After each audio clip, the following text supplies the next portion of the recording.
Hello guys, welcome back to my channel Rupali dot Ganesh. কেমন আছো সবাই? আশা করছি খুব ভালো আছো। আমি খুব ভালো আছি। সবাইকে গুড মর্নিং। আর এখন বাজে 10টা আর আমরা বেরিয়ে পড়ছি কেন? তো আমরা যাচ্ছি হলো, তোমরা মনে প্রশ্ন আসছে যে হঠাৎ কোথায় বেরিয়ে পড়ছি। তো আমি যাচ্ছিলাম আমার দিয়াকে হাতে করে দিতে। তো যেহেতু সরস্বতী পুজো আজকে হলো, নীল সরস্বতী পুজো, তো সেটার জন্য আর কি আমরা বেরিয়ে পড়ছিলাম। তো আমরা যাচ্ছিলাম একটা মন্দিরে। তো মন্দিরে দিব, আমি বাড়িতে দিব না সরস্বতী পুজোটা। তো দেখা যাক আগামীতে দিতে পারি। তো যাই হোক, আমরা বেরিয়ে তারপরে রাস্তা দিকে চলে আসলাম। তো আমরা মন্দিরের কাছাকাছি চলে আসার পর তারপর আমরা এই যে মন্দিরে প্রায় ঢুকে পড়েছি। আর ভিডিও শুট করে গিয়েছি না, কারণ রাস্তাতে আর বান্দর ছিল, তো তার জন্য আর কি প্রচুর ভয় পেয়েছিলাম। তারপর আমরা পা হাত ধুয়ে মন্দিরের ভিতরে আমি আর আমার সোনামা চলে যাচ্ছিলাম। আর বাবুর জন্য জল রেখে দিয়েছিলাম, যেহেতু বাবু ভিডিও করছিল। তারপর এই যে মন্দিরটা ভীষণ সুন্দর। আর এই যে মা মা মনসা, আমার দেখে কিন্তু একটু ভয় ভয় লাগছে, কারণ আমার অনেক আগে একবার বিষড়িয়ে ধরেছিল, তার জন্য। আর এটার কাহিনী যদি শুনতে চাও তাহলে একটু কমেন্ট করে বলবে, তারপর আমি কাহিনী বলবো তোমাদেরকে, আমার যে কাহিনী আমাকে বিষড়িয়ে ধরেছিল। তো যাই হোক, তারপর আমি এখানে ফল কেটে লেগে গিয়েছিলাম আর কাকুর সঙ্গে আমি গল্প করছিলাম। তো গল্প করছিলাম মন্দিরের বিষয়ে, অনেক বিষয় গল্প করছিলাম, তো হাসি খুশিভাবেই গল্প করছিলাম।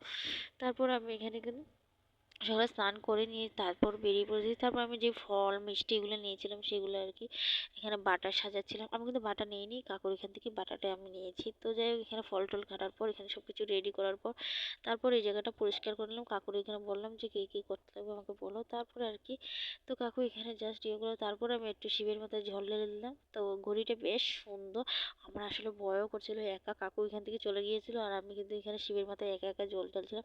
আমার ভীষণ ভয় করছিল, ভীষণই মন্দির তো তাই আর কি তারপর কিন্তু জল ঢালার পর বৌদিতারা চলে আসছে, যেহেতু আমার ভাইয়ের ছেলেটারও একটু হাতে করে দিব, খালি মেয়েটারে না, অর্থাৎ আমার মেয়েকে আমি দিব তো হাতে করি, যেহেতু স্কুলে ভর্তি করে দিব তার জন্য। তো যাই হোক, তারপর আমি মোমবাতি করে জ্বালিয়ে দিচ্ছিলাম। তারপরে বউকে বললাম, বৌদি তুমি তোমার ফল টল এগুলো কাটো।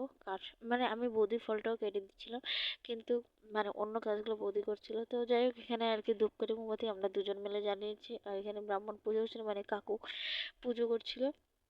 তো আর কি আমি কিন্তু জীবনের ফার্স্ট এই মন্দিরে আসছি, মানে বিয়ের 9 বছরের মাথায় এই বছর কোনো, এখানে শুনেছি যে এখানে বিশ্বরী মন্দির আছে, কিন্তু আমি জানি না। তারপর আমার দিয়ার প্রথম হাতে করে দিয়ে দিচ্ছিলাম এই যে। তো যাই হোক, আমার দিয়া এখানে লেখালেখি করছিল, ভীষণ আনন্দ করছিলাম যে আমার মেয়ে হাতে করে দিচ্ছে। তো হাতে কড়িটা দিচ্ছিলাম আর কি, তারপরে ABCD ও আ এগুলো লিখছিল।